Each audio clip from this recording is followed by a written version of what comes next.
Muy bien, muy buenas tardes. Estamos haciendo una oración para poder comenzar el día de hoy. Bendito Dios y amado Padre Celestial, te damos muchas gracias, Señor, porque tú nos permites estar reunidos. Gracias por la libertad que tú nos das de escuchar de tu palabra. Gracias por todo el año que tú nos permitiste pasar, Señor. Gracias porque tú nos permites también empezar un año nuevo. Gracias por tu vida, porque tú nos das la vida, Señor. Gracias por tu misericordia, por todas tus bendiciones, porque siempre nos has guardado. Te pedimos, Señor, para que también tú guardes a nuestros familiares, a la gente que no te conoce. Extiende tu misericordia, Señor, para que ellos también puedan acercarse, para que ellos puedan verte, puedan oírte, Señor, puedan sentirte, para que puedas tú quebrantar sus corazones, sus pensamientos, sus sentimientos, y ellos puedan venir, Señor, a la salvación. Te pedimos, Señor, para que también tú permitas que nosotros podamos ser instrumentos para tu honra y para tu gloria, y para que donde quiera que tú nos pongas, Señor, estemos trabajando en tu obra, Señor, como siervos que no tienen de qué avergonzarse, Señor, que usan bien tu palabra hasta que tú vengas por nosotros. Sabemos que tu venida cada día está más cerca. Te pedimos para que tú nos guardes, Señor, para que tú nos permitas ser fieles hasta que tú vengas por nosotros, Señor, que nos encuentres trabajando fielmente en tu obra. Te lo pedimos y te damos gracias en el bendito nombre de tu Hijo Jesús. Amén. Muy bien, vamos a ver el día de hoy un tema que se llama el pecado imperdonable. Y vamos a ver un pasaje que está en el libro de Mateo capítulo 12, versículos 31 y 32. Vamos a ver realmente uno de los temas que muchas veces es muy polémico. Vamos a Mateo capítulo 12 y versículos 31 y 32. Dice, por tanto os digo, todo pecado y blasfemia será perdonado a los hombres, mas la blasfemia contra el Espíritu no les será perdonada. A cualquiera que dijere una palabra contra el Hijo del Hombre le será perdonado, pero al que hable contra el Espíritu Santo no le será perdonado, ni en este siglo ni en el venidero. Aquí está hablando de algo realmente, pues muy grave. Ahorita veíamos precisamente eso, la gente o el diablo siempre quiere minimizar las cosas, quiere quitarle la gravedad, quiere quitarle el problema, cuando en realidad eso no es cierto. Especialmente, ¿verdad? La gente en general, los inconversos, pero también los cristianos, con mucha frecuencia tuercen la Biblia. ¿Por qué? Porque no la conocen, o porque saben solamente un pedacito, algo aislado, y a veces hasta medias. Hay mucha gente, ¿verdad?, que habla acerca de la Biblia. Ayúdate que yo te ayudaré. ¿Han oído esa? Al que madruga, Dios lo ayuda. Dios aprieta, pero no ahorca. Todas esas son cosas, ¿verdad?, que se llaman citas no bíblicas. Es decir, cosas que a la gente se le ocurrieron, pero que no están en la Biblia. Por el terrible desconocimiento y atrevimiento, la gente habla de algo que no conoce. Por eso la gente busca muchas excusas, muchos pretextos para no acercarse a Dios, diciendo que la Biblia pues tiene muchas contradicciones. Aquí aparentemente, ¿verdad? Aquí estamos viendo en la Biblia, está hablando en Mateo 12, aquí, de que hay algo que no puede hacer Dios, ¿verdad? En Lucas 1:37 aparentemente se ve como una contradicción. Lucas 1:37 dice, porque nada hay imposible para Dios. Nada.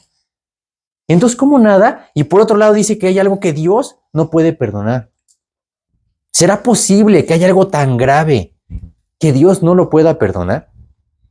La Biblia dice que sí hay algo que Dios no puede pasar por alto y que no se les va a perdonar a los hombres. Y es que alguien rechace voluntariamente el plan perfecto de la salvación. Vamos a Marcos capítulo 3, versículo 29. Aquí habla de algo gravísimo. Ahorita lo veíamos en Mateo, pero aquí me gusta cómo lo menciona Marcos. Marcos 3:29. Pero cualquiera que blasfeme contra el Espíritu Santo no tiene jamás perdón, sino que es reo de juicio eterno. No tiene jamás perdón. Jamás tiene perdón. Es reo, como dice aquí, de juicio eterno. Ahorita vamos a entrar a este tema de la eternidad. Y vamos también a ver Lucas 12:10. Porque al final de cuentas, estamos viendo cómo en la Biblia todo se complementa, ¿verdad? Y vemos aquí cómo además le pone una palabra, ¿verdad? Lucas capítulo 2 y versículo 10. A todo aquel que dijere alguna palabra contra el Hijo del Hombre le será perdonado, pero al que blasfemare contra el Espíritu Santo no le será perdonado. No le será perdonado. Y fíjense qué grave, ¿eh? Aquí dice que al que hable contra el Hijo del Hombre, o sea, contra Jesús, sí le va a ser perdonado. ¿Cuánta gente ofende a Jesús? Los mismos, las personas que crucificaron a Jesús, le escarnecían, decían. Y dice, y todo eso Jesús, ¿qué dijo cuando estaba en la cruz? Padre, perdónalos, porque no saben lo que hacen. Dice, pero el que ofende, el que blasfema contra el Espíritu Santo, eso sí, no le va a ser perdonado. ¿Por qué? Porque el Espíritu Santo es el que está trabajando para la salvación de la gente. Lo peor del caso, ¿verdad? Es que la gente en su ceguera espiritual no rechaza el llamado de Dios una sola vez, lo rechazan muchas veces. ¿Y qué están haciendo? Que están cerrándose las puertas de la salvación cada vez más, hasta que llega un punto en el que ya no hay vuelta de regreso. Es decir, cuando una persona pierde la vida, cuando muere y da su último aliento, ¿verdad? Expiran, dice. Y en ese momento, ¿qué pasa con una persona? Pasa y cruza una línea que se llama la eternidad. En ese momento, cuando una persona cruza esa línea, pasan dos cosas. En el primer lugar, ¿verdad? Se dan cuenta de la realidad. Hay mucha gente, ¿verdad?, que no conoce qué pasa de aquel lado. Vamos a ver a una historia. Es una historia que contó el mismo Jesús. Capítulo 16 de Lucas. Lucas 16 habla de una historia que narró Jesús mismo. Una historia acerca del rico y Lázaro. Y habla acerca, desde el versículo 19 en adelante, habla acerca de una historia de dos personas que vivieron en esa tierra. Una era una persona rica, no dice cómo se llamaba, y el otro era Lázaro. Dice, sin embargo, ¿verdad? Dice, esta persona rica, era una persona que vivía con esplendidez. Se vestía de lino y de púrpura, y bueno, tenía buena ropa. Tenía banquetes todos los días. Dice, y había otra persona que era un mendigo. Era una persona que tenía muy escasos recursos, pero tenía lo más importante, tenía a Cristo en su corazón. Mientras que el rico no. Y no porque el rico, ahorita vamos a ver eso, no porque el rico nunca hubiera oído acerca del mensaje de salvación. En esta historia, ¿verdad? El versículo 23 dice, algún día el rico y el Lázaro tenían cierta forma de vida, ¿verdad? Pero los dos, dice, un día mueren. Y se acaban su existencia aquí. Dice, pero ¿qué pasa? Dice, un segundo después, cuando cruzan esa línea, versículo 23 de Lucas 16. Además de todo esto, una gran cima está puesta entre nosotros y vosotros. No, ese no Es es 16, 23. Y en el Hades alzó Así sus es. ojos estando en tormentos y vio de lejos a Abraham y a Lázaro en su seno. ¿En el Hades? ¿Qué es eso del Hades? ¿A ti te suena el Hades? ¿Qué es el Hades para ti? ¿Sabes qué es el Hades? Dice, cuando él, ¿verdad?, se muere, pues qué padre. Se despierta y dice, ¿y en dónde despierta? En el Hades. ¿Sí? ¿Qué significa el Hades? No, el Hades no es el infierno. Lugar de los muertos. Pues sí. Dice, al rico tampoco sabía que era el Hades. El Hades, ¿verdad? Es realmente, ahorita vamos a ver lo que significa el Hades. Durante su vida sobre la tierra, el rico muchas veces oyó, pero nunca creyó. A él le habían explicado muchas cosas. Seguramente mucha gente se acercó y él, pues, menospreciaba a esta gente. A él le dijeron, ¿verdad?, cosas como el infierno, un juicio después de la muerte, condenación eterna. Hombre, ¿eso qué es, verdad? Dice la palabra, ¿verdad? Aquí el Hades. En griego es la misma palabra Hades y significa literal el lugar de las almas que han partido a la eternidad. ¿Ya se han ido? ¿Cómo que han ido a la eternidad? ¿Qué es la eternidad? ¿Tú sabes qué es la eternidad? La eternidad es un lugar a donde se va para no regresar jamás. Donde entran, pero no salen. Donde no hay forma de escapar. Esa es la eternidad. Es un lugar en donde ya no existe el tiempo. No hay mañana. No hay un luego. No hay ayer tampoco. No hay día. No hay noche. No hay meses. No hay años. No hay 24 horas. No hay las 8 de la mañana, ya no existe ahí. Solo es un continuo hoy. Ahora, es un lugar de sufrimiento. No es un lugar para ir de vacaciones.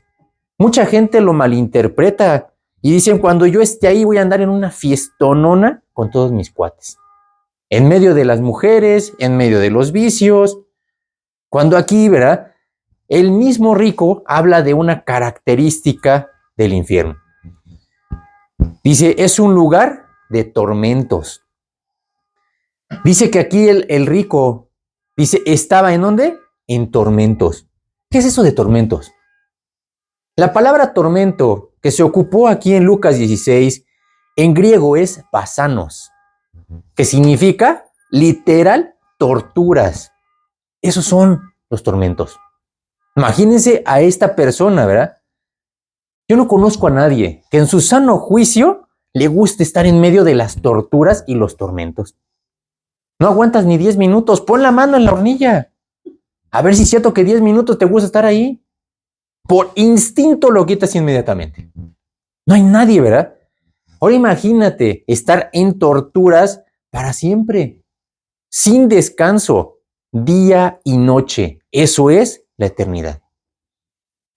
¿Qué pasa cuando una persona muere, verdad? Como el rico. Cuando él murió y se fue a los tormentos, ¿verdad? Ahora pueden experimentar y comprobar en carne propia que aquellas mentiras, aquellos mitos de novela, de ciencia ficción, que ignoraron y rechazaron voluntariamente toda su vida, no solo son ciertos, ahora son su terrible, absoluta y eterna realidad. ¡Ay, sí es cierto! Lástima que están ahí. En ese momento, ¿verdad? En ese lugar, en esas circunstancias, entonces ahora sí les sale la espiritualidad que jamás tuvieron en toda su vida. Ahora sí creen en Dios. Ahora sí quieren buscarlo. Ahí versículo 24 de Lucas 16. Entonces él, dando voces, dijo: Padre Abraham, ten misericordia de mí y envía a Lázaro para que moje la punta de su dedo en agua y refresque mi lengua, porque estoy atormentado en esta llama. Qué curioso. Dice que el versículo 23 dice que en el Hades él alza sus ojos y ¿a quién ve? A dos personas. Ve un viejito. ¿Abraham? ¿Cómo supo que fue Abraham? ¿De dónde sacó el que era padre Abraham? Y luego padre, ¿verdad? En su vida ni siquiera sabía que existía Abraham. Nunca lo buscó, nunca lo llamó, ni siquiera, ¿verdad? Por equivocación. Abraham nunca se mencionó en su vida. Ahora es el padre Abraham. Como le dice aquí, ¿verdad? Padre Abraham. Ahora sí es padre Abraham. Cuando antes, pues nunca, ¿verdad? Dios en su infinita misericordia permite que en el transcurso de su vida la gente oiga muchas ocasiones el mensaje de salvación. De muchas formas, de formas distintas. Eso, como dicen Lamentaciones, es la misericordia de Dios cada mañana, todos los días. Sin embargo, aunque la misericordia de Dios llega cada mañana, la gente no le da oportunidad a Dios. Nunca se dio, este rico jamás se dio un tiempo para escuchar ni prestar atención a lo que verdaderamente era importante. Él pensaba que las fiestas y las comidas para él eran lo más importante, el hacer dinero. Esa era su misión, ¿verdad? En la vida. Sin embargo, en este lugar, pues ya no hay nada de eso, ¿verdad? Este rico voluntariamente ignoró y rechazó a todas aquellas personas. Nunca les hizo caso. Una y otra vez vinieron a decirle las cosas. El peor tormento del infierno, ¿verdad? No es el fuego. Él decía, me estoy quemando en esta llama. Tampoco fue la oscuridad, no es la eternidad, sino saber cuántas veces, ¿verdad? Tuvo la oportunidad de salir de ahí y sencillamente dijo, no me interesa, yo eso no lo creo. Estás loco, ¿verdad? Son fanáticos. ¿Cuántas veces rechazaron este mensaje? No están ahí por engaño, están ahí porque quisieron, porque ellos mismos rechazaron y propiciaron a toda costa el estar ahí. Y además, lo más pronto posible. Les surgía, ¿verdad? Hay gente que hasta se suicida. ¿Para qué? Para que se terminen sus problemas. ¿Y qué creen? No solamente no se terminan, empiezan una serie de problemas interminables para toda la vida. Vamos a Marcos capítulo 9, 43 al 48. Es el único lugar de la Biblia en donde se menciona una característica especial del infierno. Es el peor tormento del infierno. Marcos capítulo 9, versículos 43 al 48. Si tu mano te fuere ocasión de caer, córtala. Mejor te es entrar en la vida manco que teniendo dos manos ir al infierno, al fuego que no puede ser apagado, donde el gusano de ellos no muere y el fuego nunca se apaga. Y si tu pie te fuere ocasión de caer, córtalo. Mejor te es entrar en la vida cojo que teniendo dos pies ser echado en el infierno, al fuego que no puede ser apagado, donde el gusano de ellos no muere y el fuego nunca se apaga. Y si tu ojo te fuere ocasión de caer, sácalo. Mejor te es entrar en el reino de Dios con un ojo que teniendo dos ojos ser echado al infierno, donde el gusano de ellos no muere y el fuego nunca se apaga.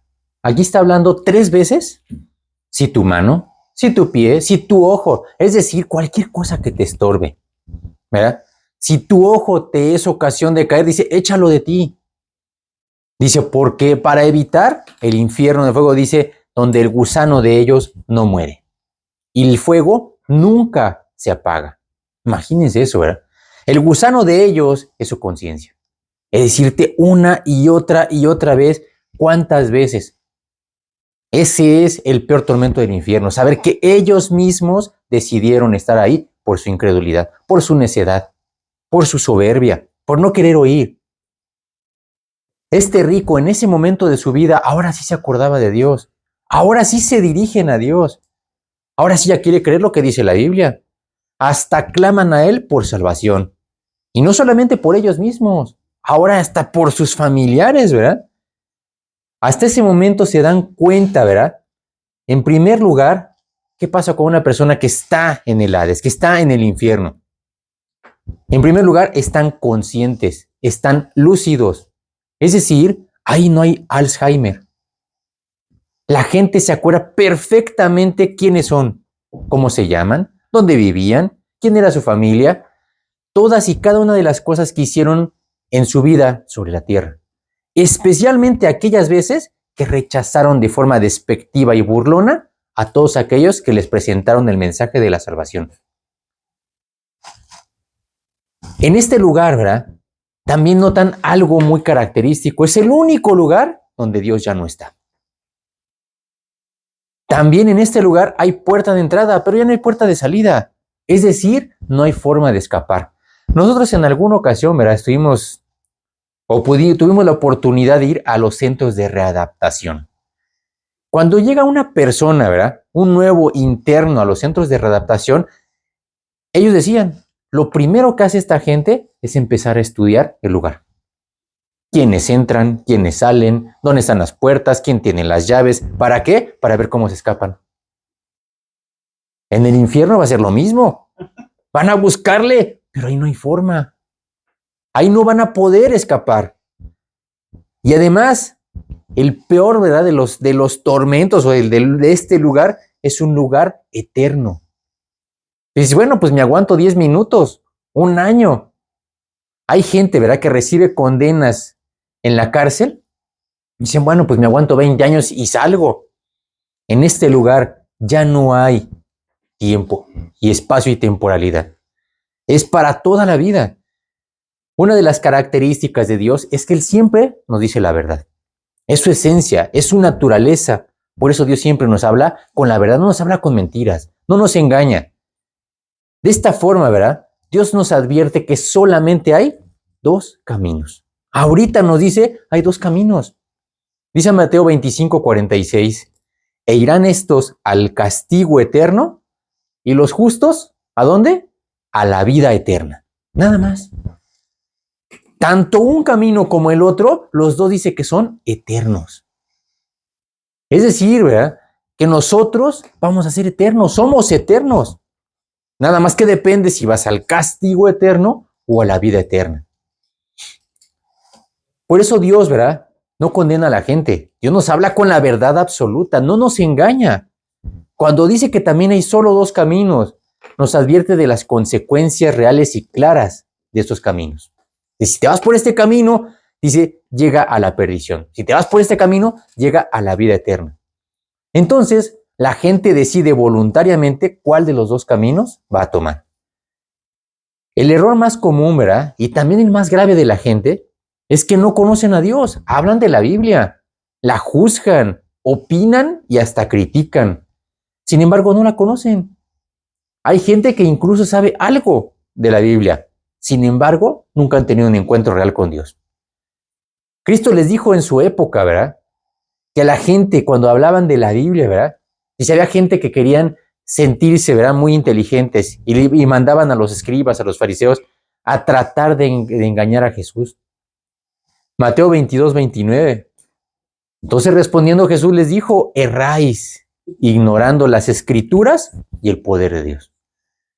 La gente en general, ese es el error de la gente de aquella época, pero es el mismo error de la gente de esta época. Este versículo, ¿verdad? Cuando habla acerca de errar, la palabra errar en griego es planao, que significa engañar, extraviar y hacer vagar. Ese es el errar, es extraviarse. Al no conocer a Dios en su tremenda ignorancia de las Escrituras, mucha gente se crea un falso concepto de Dios.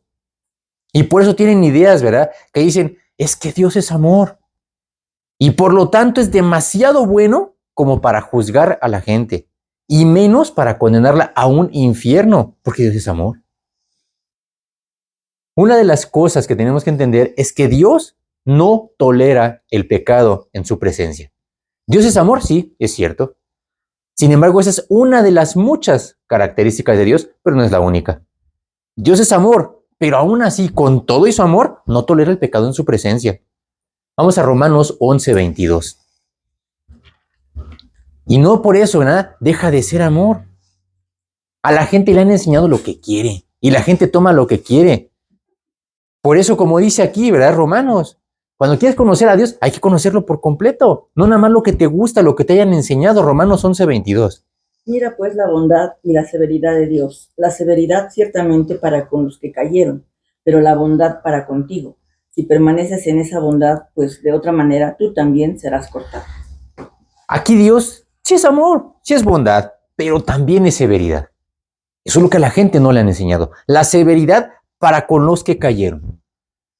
Si una persona no cree en Dios, como vamos a ver más adelante, dice, entonces Dios va a ser severo.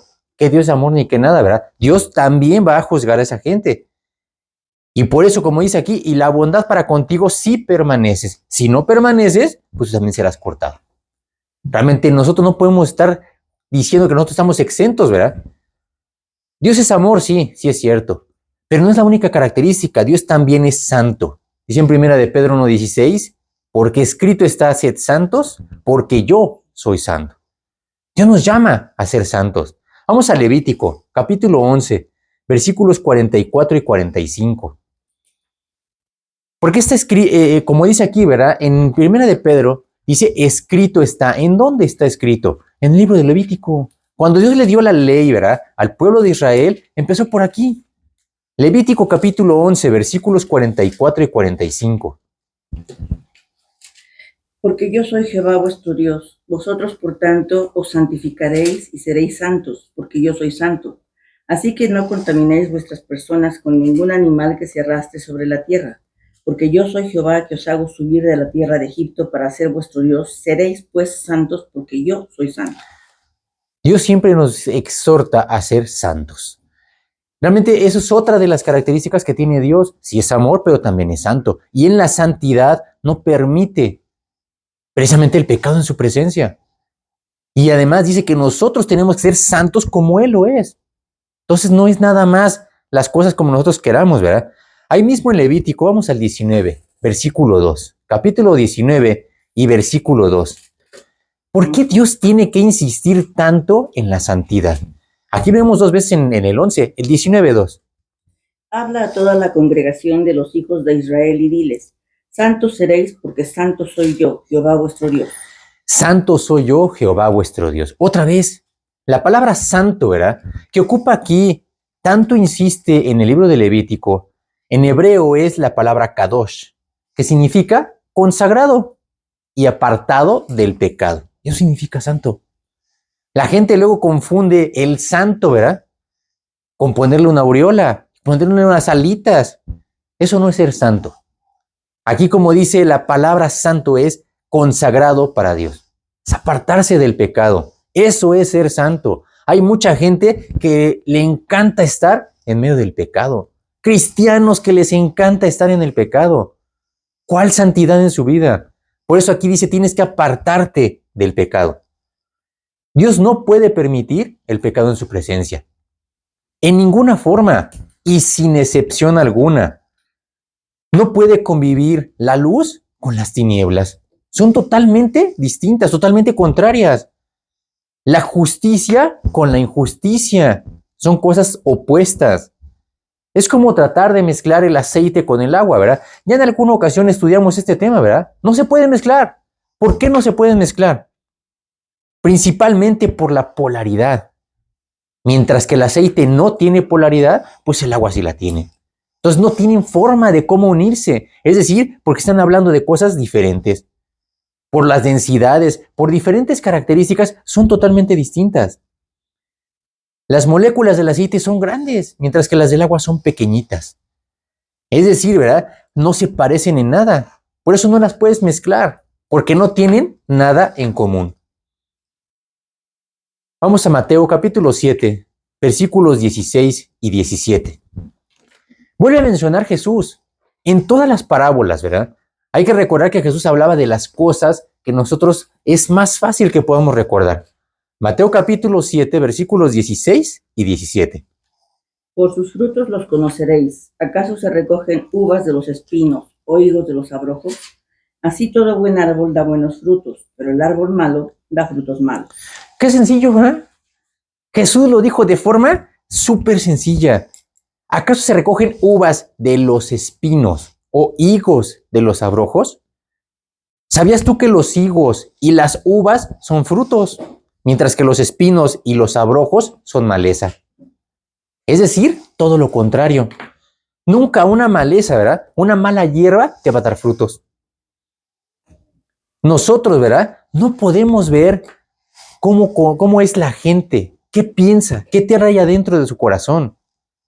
Es como tratar de ver un árbol y le dice, este árbol tiene semillas de manzanas, ¿verdad? Manzanas rojas. Pues no podemos verlo. ¿Cómo nos damos cuenta de qué es el árbol? Pues por el fruto que produce. Y entonces podemos deducir fácilmente, pues, de qué es el árbol. Cuando ves la manzana, es un árbol de manzanas. Cuando ves los duraznos, ¿verdad? Muchas veces pasa, ¿verdad? Que siembras algo y no sabes de qué es. Y cuando empieza a dar los frutos, ya sabemos de qué es. Así de fácil. Aquí dice la Biblia, ¿verdad? Que Jesús, como decía, ¿verdad? Nunca se equivoca. Si hay un fruto, sin lugar a dudas, el árbol que estás viendo es bueno. En alguna ocasión los discípulos, ¿verdad? Le dijeron a Jesús, oye, fíjate que estamos predicando, dice, y hay gente que nos está siguiendo y se los prohibimos. Le dijo, no les anden prohibiendo nada. Dice, el que no es contra nosotros, por nosotros es. Y el que conmigo no recoge, desparrama. Pero el que no es, también como dice aquí, ¿verdad? Si el árbol te produce maleza, ¿qué crees que es? Aunque sea el más pintado del mundo, es un árbol malo, sin excepción. Aunque parezca frondoso y hermoso manzano. No es cierto. Dice el versículo 18 de nuestro pasaje aquí donde estamos en Mateo, ¿verdad? No puede el buen árbol dar malos frutos. Si un árbol es bueno, nunca te va a dar maleza, nunca te va a dar espinas. Pero también dice, ni el árbol malo te va a dar frutos buenos. Alguien que trae su semilla diferente, ¿verdad? ¿Cuál es el destino de estos árboles? Aquí el versículo 19, ¿verdad? Todo árbol que no da buen fruto, es decir, si te está dando maleza, ¿qué crees que van a hacer con ese árbol? Es cortado y echado en el fuego. No hay consideraciones para esos árboles. La gente puede decir mil cosas. Sin embargo, como dice aquí, es cortado y echado en el fuego. Eso significa que para Dios no hay excepciones. No hay distingos, ¿verdad? Si estás dando maleza, no hay más que una sola sentencia. El destino de todos los malos árboles siempre es el fuego eterno. Es decir, la condenación eterna. Como dice aquí el versículo 20, ¿verdad? Si no nos habíamos dado cuenta, así que por sus frutos los conoceréis. No importa si el árbol está bien padre y está bien bonito y tú lo ves muy padre. Si habla bonito, si se ve bonito, si te da maleza, es un mal árbol que va a terminar en la condenación eterna. Vamos a otro pasaje, ¿verdad? Segunda de Corintios, capítulo 6, versículos 14 al 16. Segunda de Corintios, capítulo 6, versículos desde el 14 hasta el 16. Igual Jesús vuelve, bueno, y en este caso no es Jesús, es Pablo, ¿verdad? El que menciona esto, pero vemos aquí cómo empieza a mostrar diferentes comparaciones, ¿verdad? Segunda de Corintios 6, 14 al 16. No os unáis en yugo desigual con los incrédulos, porque qué compañerismo tiene la justicia con la injusticia, y qué comunión la luz con las tinieblas, y qué concordia Cristo con Belial, o qué parte el creyente con el incrédulo. 16. ¿Y qué acuerdo hay? ¿Qué acuerdo hay entre el templo de Dios y los ídolos? Porque vosotros sois el templo de Dios, del Dios viviente, como Dios dijo: habitaré y andaré entre ellos, y seré su Dios, y ellos serán mi pueblo. En este caso, ¿verdad? Pablo está haciendo una comparación. Dice, no te puedes tú unir con los incrédulos. Dice, ¿qué compañerismo tiene la justicia con la injusticia? La luz con las tinieblas. Es lo que veíamos hace rato, ¿verdad? Imagínense aquí, ¿verdad? Habla y dice, ¿qué concordia Cristo con Belial? Sí saben quién es Belial, ¿no? Belial, o esta palabra Belial, es el epíteto de Satanás. ¿Eso qué significa? La expresión máxima del pecado de Satanás. Eso es Belial. ¿Se parece Satanás o lo peor de Satanás con Cristo? Nada que ver. Como dice aquí el creyente con el incrédulo. ¿Qué acuerdo hay entre el templo de Dios y los ídolos? Dice, nosotros somos el templo del Dios viviente. Dios quiere que andemos con Él, como dice, andaré y seré su Dios, y ellos serán mi pueblo. Está comparando la justicia con la injusticia, nada que ver. La luz y las tinieblas, Cristo y Belial, pues nada. El creyente y el incrédulo, ¿verdad? Todos estos ejemplos son antónimos. Es decir, todo lo contrario. Totalmente opuesto. Es como que si tú quisieras comparar el blanco con el negro. Lo verdadero con lo falso. El rico con el pobre. Son cosas totalmente contrarias. ¿Se acuerdan lo que dice Isaías? Isaías hablaba de lo mismo. Isaías capítulo 5 y versículo 20. ¡Ay! De los que lo malo. Isaías capítulo 5, versículo 20.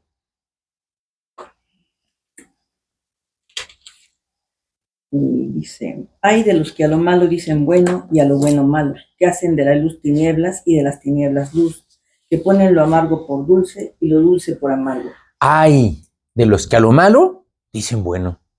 ¿Conoces a esa gente? Hay de los que a lo bueno dicen malo. ¿Te suena? Que hacen de la luz tinieblas, que ponen lo amargo por dulce y lo dulce por amargo. Parecen cosas así como hasta chistosas, ¿verdad? ¿Quién confunde cosas como estas? Hoy vivimos en una sociedad que hace este tipo de cosas. A la palabra de Dios le dicen malo. A toda la perversión le dicen bueno. Hay que ser inclusionistas, ¿verdad? Ahora hay que tomarlos en cuenta, hay que ser tolerantes. Están tratando de poner lo malo como si fuera bueno. Lo dulce por amargo, ¿verdad? ¿Habrá personas que puedan confundir una cosa con otra? ¿Es totalmente lo contrario? ¿Tú confundes el blanco con el negro? ¿Te dan lo mismo? Hay quienes confunden la gimnasia con la magnesia. Y de alguna forma se entiende. Se escriben muy parecidos, suenan muy parecido. Pero también confunde a alguien la luz y las tinieblas, el blanco y el negro. ¿Tú también confundes un pescado con una serpiente? Como dice aquí, sí hay gente que confunde eso. Toda aquella gente que ha perdido, vamos a Efesios 4:19. Vamos a ver cómo dice Dios. ¿Por qué hay gente que puede hacer este tipo de aberraciones? ¿Cómo es posible que la gente pueda llegar hasta ese grado? Aquí dice, porque perdieron algo bien importante. Efesios 4:19. los cuales, después que perdieron toda sensibilidad, se entregaron a la lascivia para cometer con avidez toda clase de impureza. Dice que cuando una persona pierde, dice, toda sensibilidad, ya no sabes, ya no oyes, ya no ves, ya no sientes, te da lo mismo, ¿verdad? Chana que Juana, como dicen. Dice, una vez que han perdido toda sensibilidad, dice, se entregan a la lascivia para cometer con avidez toda clase de impureza. Lo que se te pare enfrente. Aquí de Isaías dice, ¿verdad? Que hay gente que sí confunde. Sin embargo, toda esa gente que confunde, hay una consecuencia. Aquí dice, ay. Ese ay es un ay de sufrimiento. Es un ay de dolor. Por su error. Como veíamos ahorita, ¿verdad? Como platicábamos. No es un ligero descuido. No es casi lo mismo. Ni es una exageración. Es un fatal y gravísimo error. Claro que un ciego no puede entender de los colores, ni de las luces, ni de las formas. Otra de las características de Dios que también tenemos que conocer, Dios es amor, sí, pero también es, además de santo, es justo e imparcial. Jesús hizo un único sacrificio perfecto. Vamos al libro de Hebreos, capítulo 10, versículos 12 al 14. Dice aquí que no hay más sacrificio que hacer. Jesús vino a hacer algo extraordinario que nadie más ha hecho. Mucha gente ha venido y mucha gente ha pasado y han querido intentar hacer las cosas.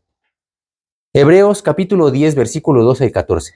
Pero Cristo, habiendo ofrecido una vez para siempre un solo sacrificio por los pecados, se ha sentado a la diestra de Dios, de ahí en adelante esperando hasta que sus enemigos sean puestos por estrado de sus pies, porque con una sola ofrenda hizo perfectos para siempre a los santificados. Qué hermoso que Jesús, cuando vino, hizo bien las cosas. Hay mucha gente, ¿verdad? Ahorita platicábamos de eso. ¿Cuántos cristianos se han dejado llevar por la corriente de Satanás? Por la vanagloria de la vida. Les gana, ¿verdad? El venderse por unos pesos, por unos billetes verdes. Y dejan y abandonan a su Señor. Pero Jesucristo no. Dice, Él hizo un solo sacrificio perfecto. Además, ese sacrificio, ¿verdad? Costó su vida. Era carísimo. El precio es altísimo. Y Dios lo dio como un regalo a toda la humanidad. Dejándolo al alcance de cualquier persona sin importar clase social, su raza, su género. Dice Juan 3:16, para que todo aquel que en Él cree no se pierda, mas tenga vida eterna. Inmediatamente después de la muerte de una persona, va a presentarse directamente a la presencia de Dios para darle cuentas de su vida en la tierra. Sí le va a dar cuentas. Hay gente que no lo cree. Hay gente que se siente tan soberbio que él piensa que toda la gente le tiene que dar cuentas a él. Pero algún día van a tener que darle cuentas a Dios. ¿De qué hicieron de su vida? Este juez, ¿verdad? Va a ser muy diferente de todos los que conocemos. Este juez no puede ser sobornado. ¿Eso qué significa? Que Dios va a condenar, no va a condenar a nadie que lo merezca. Pero de la misma forma sí lo hará con todos aquellos que sí se lo merezcan. Es decir, a Dios no le va a temblar la mano, ni lo va a pensar dos veces.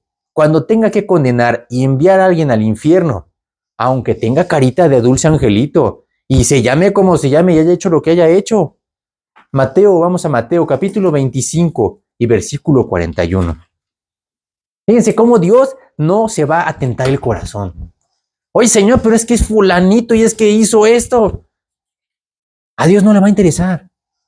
Aunque tenga la imagen que tenga, ¿verdad? Mateo 25, 41. Entonces dirá también a los de la izquierda, apartaos de mí, malditos, al fuego eterno preparado para el diablo y sus ángeles.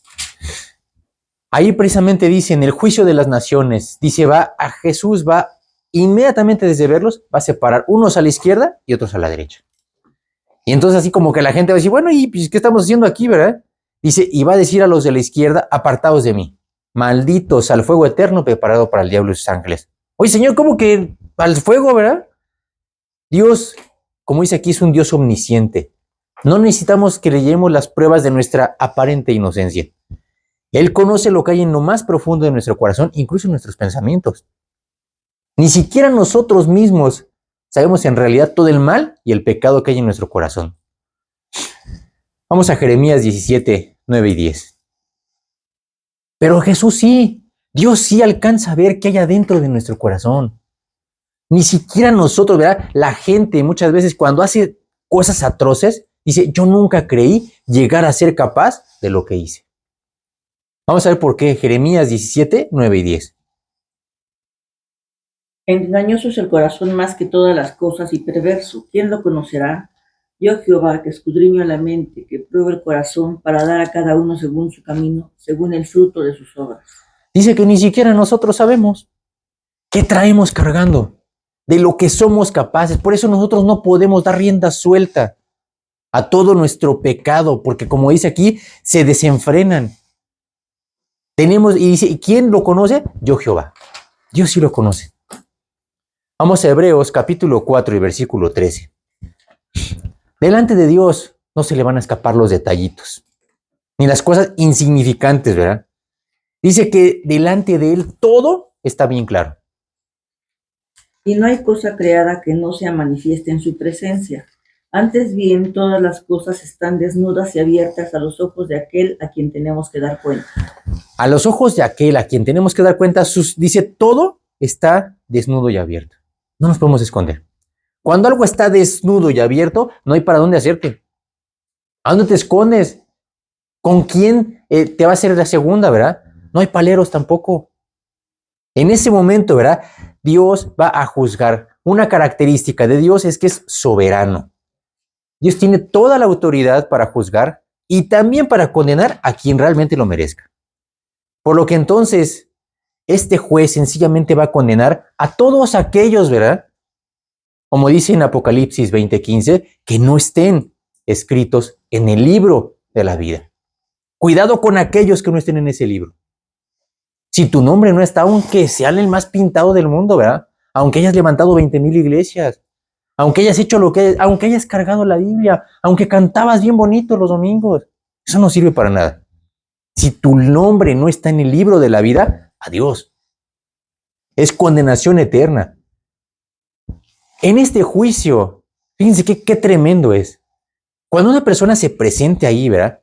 Y Jesús va a preguntar, ¿está su nombre escrito? No, Señor, no está su nombre. Condenación eterna, al fuego preparado para el diablo y sus ángeles. Oye, espérate, Señor, ¿a dónde vamos? ¿Verdad? En esta condena, ¿verdad? No va a haber revisiones. No, espérate, yo apelo, ¿verdad? Para que haya una segunda revisión, para que verifiques, a lo mejor este cuate pues ya no ve bien, ¿verdad? La letra chiquita, pone unos lentes. No va a haber apelaciones. No va a haber equivocaciones. Una vez dado el veredicto, ya no hay vuelta para atrás. Dice, e irán estos al castigo eterno. De esta condena, de este juicio, nadie se escapa. Ni se sobornan los ángeles para que los suelten en medio, ¿verdad? Y para que los dejen ir. Hoy cuánta gente, ¿verdad? Están libres y son realmente, pues, condenados, ¿verdad? En este lugar tampoco se van a fugar. Ahorita hablamos precisamente de eso, ¿verdad? Mucha gente son muy inteligentes y se salen con la suya. Sobornan al de la puerta, le quitan las llaves. En alguna ocasión me tocó ver a uno que lo golpearon para quitarle las llaves y se fueron. Otros mejor le dicen, no, espérate, pues llévate mejor las llaves y pues ya sálganse, ¿verdad? Pero aquí no va a haber opciones ni alternativas para escaparse. Aquí todos los condenados van a llegar a su destino final. Pasan directo del juicio y sin escalas al infierno. ¿Saben lo que es la EMPOL? Es un organismo del INEGI que se llama la Encuesta Nacional de Población Privada de la Libertad. ¿A qué le suena todo esto? Es un organismo que se encarga de estudiar a todas aquellas personas que las condenaron a la cárcel, que la van a privar de su libertad. Y es un programa estadístico que hizo el INEGI. ¿Y saben por qué lo hizo? Resulta, ¿verdad?, que hay mucha gente que es condenada, pero era inocente.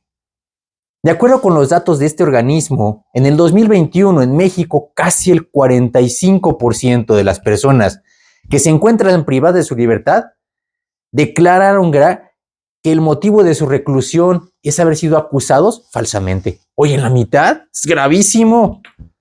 Es decir, son inocentes en prisión. Imagínate que en ese juicio pasaran lo mismo. Hombre, pues habría uno de problemas. Sin embargo, ¿verdad? En el caso de Dios, no comete errores ni equivocaciones. Es decir, en el infierno no van a haber inocentes, ni falsamente condenados. Absolutamente todos los que están ahí son culpables. Dios estableció un solo camino. Dios solamente dejó un solo lugar. Vamos a Juan capítulo 1 y versículo 29. Dios mandó a su único hijo a entregar su vida en un sacrificio completo y perfecto. Ahorita, como vemos en Hebreos, es el único que quita, como dice aquí, el pecado del mundo. Vamos a Juan 1:29. El siguiente día vio Juan a Jesús que venía a él y dijo: He aquí el Cordero de Dios que quita el pecado del mundo. He aquí el Cordero de Dios que quita el pecado del mundo. Resulta, ¿verdad?, que el pecado del mundo no se puede quitar. No hay nadie que pueda quitar pecados del mundo. El único que puede hacerlo es Jesús. Sin embargo, la gente no acepta el único camino que Dios dejó para la salvación. Por eso andan buscando caminos alternos, caminos más cómodos, caminos más adecuados a su forma de pensar, más inclusionistas, caminos a su manera para llegar a Dios. Diciendo, ¿verdad? Ahora resulta, como dicen, ¿verdad? Oye, tú eres católico, tú eres evangelista. No te preocupes. Todos adoramos al mismo Dios. Unos de una forma y otros de otra, pero a final de cuentas, todos adoramos a Dios a nuestra manera. Dicen, pues que todos los caminos llegan a Roma, dando a entender que estás bien haciendo lo que quieras. Pues de cualquier forma, todos van a llegar a Dios al final del camino. Sin embargo, la Biblia, ¿verdad?, es muy clara. Vamos a Juan capítulo 10, versículo 1.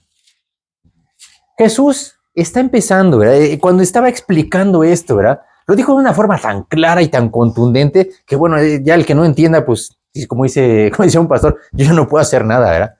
Juan capítulo 10, versículo 1. De cierto os digo, el que no entra por la puerta en el redil de las ovejas, sino que sube por otra parte, ese es ladrón y salteador. Aquí le dice a Jesús, si tú no entras por la puerta, dice, y te quieres ir por otro lado, sí puedes hacerlo. Esa persona, dice, es ladrón y salteador, no hay más. La Biblia dice claramente que cualquiera que no entra por esa puerta y te gusta irte por otro camino, es ladrón y salteador. Más adelante, ¿verdad?, en el mismo pasaje Jesús también les dice quién es esa puerta, porque pues hasta este momento no decía quién era la puerta, ¿verdad? Ahí mismo el versículo 9 de Juan 10. Yo soy la puerta, el que por mí entrare será salvo, y entrará y saldrá y hallará paz. Hay mucha gente que quiere darle vueltas. Es que yo encontré esta puerta que me gusta más. Me gustó una puerta muy ancha y muy bonita. No. Aquí Jesús no da más puertas, ¿verdad? Yo soy la puerta. El que por mí entrare será salvo. Si no entras por Jesús, no eres salvo. Así de fácil. No hay ningún ladrón ni salteador que entre en el reino de Dios. Sin excepción, los ladrones y salteadores van a la condenación eterna. Dios va a condenar sin titubear a todo aquel que no quiso aceptar sus reglas. Sí, Dios es intolerante con el pecado, sí es cierto. Dios sabía que toda la humanidad estaba destinada a la condenación y también sabía que no había posibilidad alguna de la salvación por ningún medio humano. Por eso diseñó un plan perfecto y ese plan tenía que cumplirse al pie de la letra, de forma perfecta. Solamente podía ejecutarse por Dios mismo, no había otra forma. Jesús dice, vamos a Filipenses 2, me gusta mucho Filipenses, capítulo 2, versículos 5 al 7.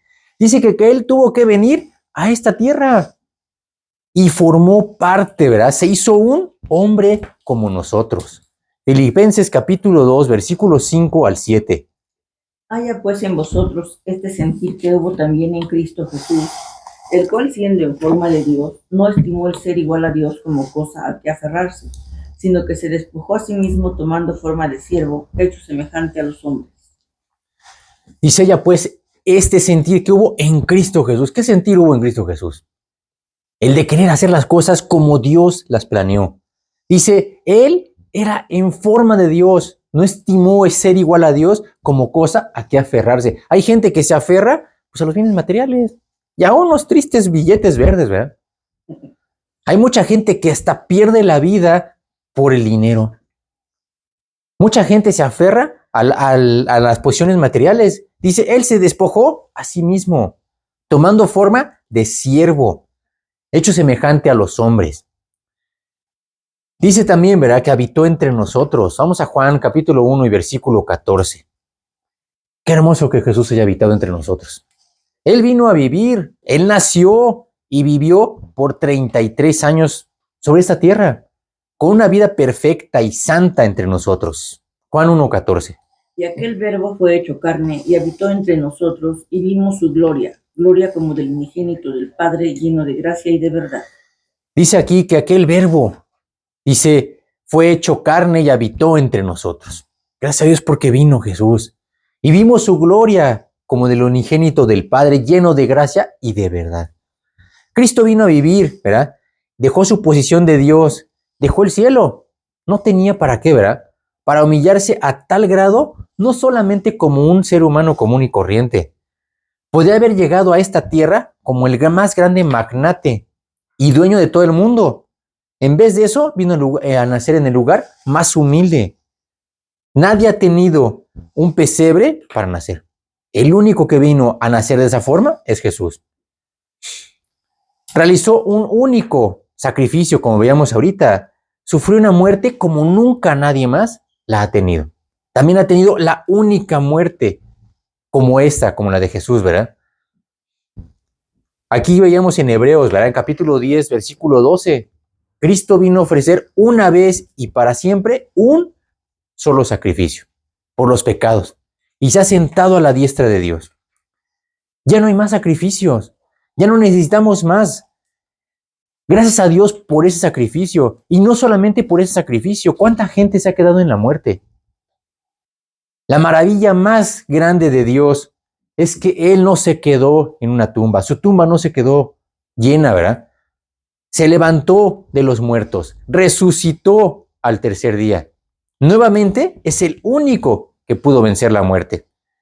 Vamos a 1 Corintios capítulo 15 y versículo 55. A Jesús no lo detuvo la muerte, no lo detuvo el sepulcro. ¿Dónde está, oh muerte, tu aguijón? ¿Dónde, oh sepulcro, tu victoria? ¿Dónde está para con Jesús la muerte, ¿verdad? El aguijón o el sepulcro, la victoria. Con Jesús no terminó en la muerte. Gracias a Dios, porque Él pudo venir y resucitar. Ahora, Jesús resucitó y ¿qué hizo? Regresó al cielo. Vamos a Romanos capítulo 6, versículos 9 y 10. Qué hermoso que Jesús resucitara de los muertos. Qué hermoso que Él nos puede ofrecer esto, ¿verdad? Como dice aquí, vamos a Romanos capítulo 6, versículos 9 y 10.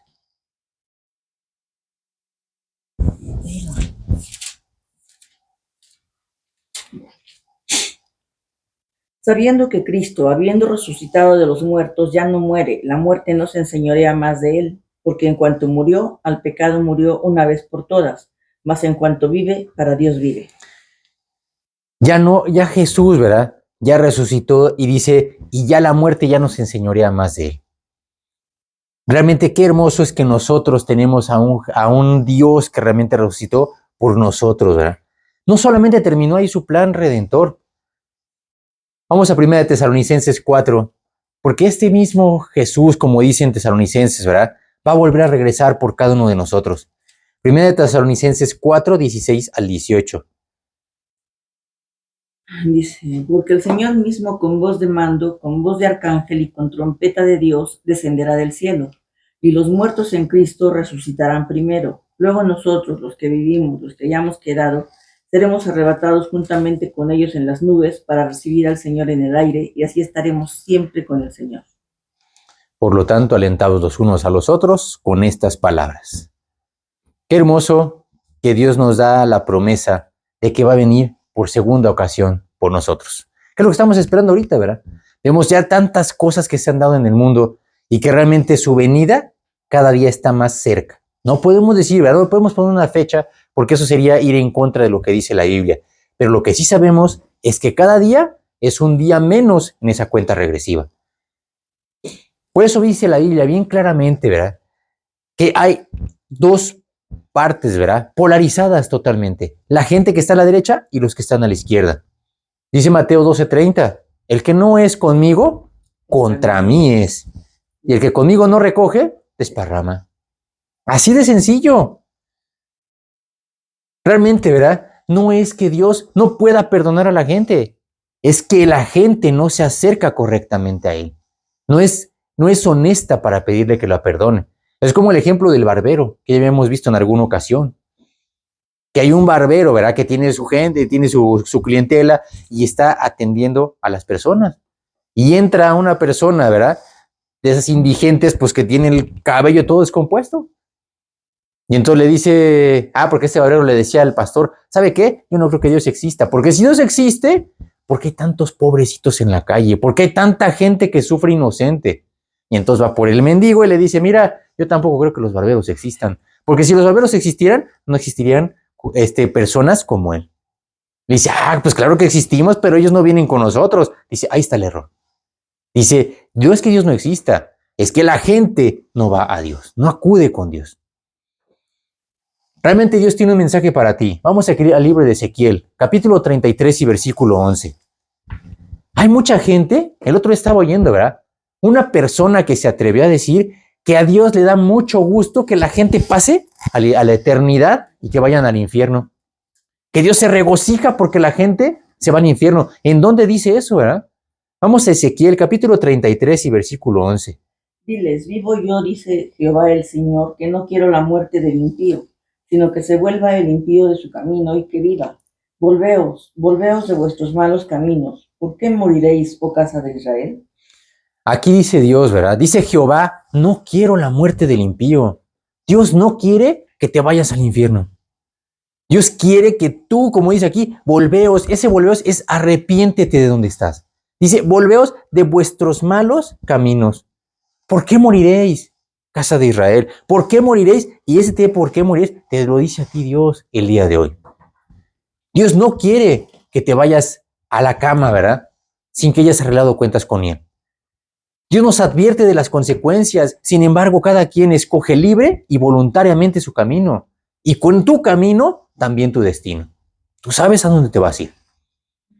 Dice 2 Corintios 6:20. En tiempo aceptable te he oído, y en día de salvación te he socorrido. He aquí ahora el tiempo aceptable. He aquí ahora el día de salvación. Mañana puede ser demasiado tarde. Hoy es el día. Realmente aquí nosotros tenemos una oportunidad el día de hoy. Tenemos que pedirle a Dios. Tenemos que abrir la puerta de nuestro corazón. Dice Apocalipsis 3:20, aquí yo estoy a la puerta. He aquí. ¿Saben qué significa ese aquí? Hoy, ahorita.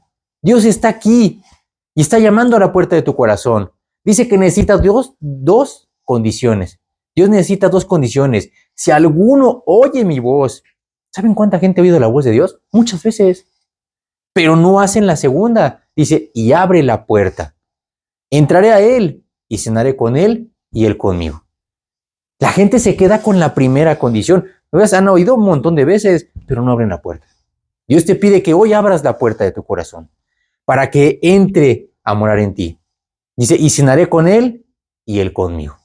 Es realmente una bendición tener a Dios en nuestro corazón. Vamos a hacer una oración. Vamos a pedirle a Dios, si tú realmente no has arreglado cuentas con Dios, hoy es el momento para que abras honestamente la puerta de tu corazón y para que le entregues toda tu vida. Vamos a hacer una oración y vamos a pedirle a Dios que realmente Él pueda entrar en nuestro corazón. Bendito Dios y amado Padre Celestial, te damos muchas gracias, Señor, porque tú nos permites estar aquí reunidos. Te pedimos, Señor, para que pues tú no abras nuestro corazón, nuestro entendimiento. Si tú el día de hoy no has recibido a Cristo, te invito a que repitas esta oración. Señor, yo sé que he pecado y que mis pecados me llevan al infierno. Te pido, Señor, para que me perdones. Te pido, Señor, para que tú limpies mi corazón. Te abro la puerta de mi corazón para que entres a morar en él y me regales la vida eterna. Te pido que tú me hagas ser uno de tus hijos. Señor, te doy gracias por ese sacrificio único que hiciste en la cruz. Te pido, Señor, para que tú me hagas una nueva persona, para que me limpies y me transformes y me hagas un siervo para tu honra y para tu gloria. Te lo pido, Señor, y te doy muchas gracias. En el nombre bendito de tu Hijo Jesús. Amén. Si tú recibiste a Cristo en tu corazón, si tú aceptaste este regalo, dice 2 Corintios 5:17, de modo que si alguno está en Cristo, nueva criatura es. Las cosas viejas pasaron, dale ahora sí un carpetazo a todo lo que habías hecho antes. Dice, de modo que si alguno está en Cristo, todo es hecho nuevo. Dios va a empezar a transformar tu vida. Déjalo que Él transforme tu vida. Pues bueno, hasta aquí, que Dios los bendiga. Muchas gracias.